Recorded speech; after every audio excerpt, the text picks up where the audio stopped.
robot de téléprésence mobile, c'est un objet qui se déplace et qui est commandé à distance par un opérateur qui, lui, très facilement peut aller se déplacer dans un environnement qu'il connaît ou qu'il ne connaît pas.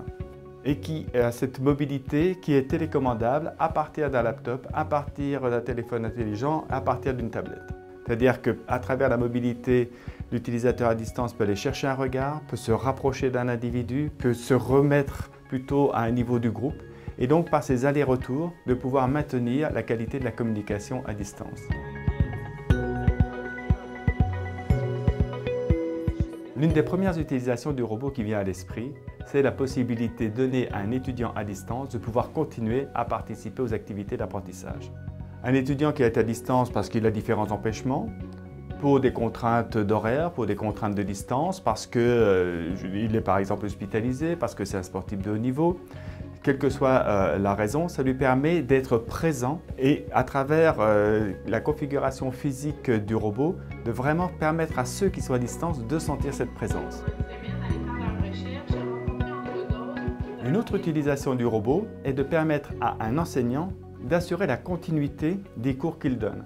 Un enseignant qui est en mobilité, qui est à l'étranger, qui a à intervenir une vingtaine de minutes par exemple dans un cycle de 3 heures, de pouvoir faire une intervention avec les mêmes facilités qu'une intervention en coprésence.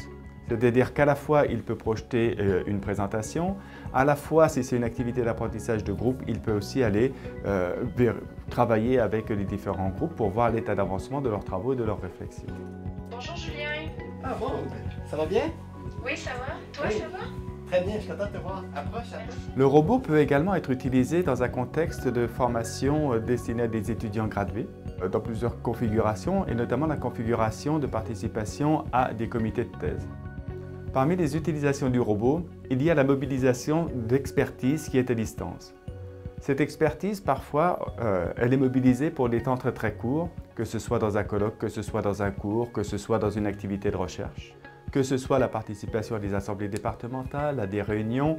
Donc cette possibilité toujours de pouvoir faire en sorte que quelqu'un qui est éloigné puisse rejoindre la communauté et continuer à participer et à être acteur dans la vie quotidienne des collectifs.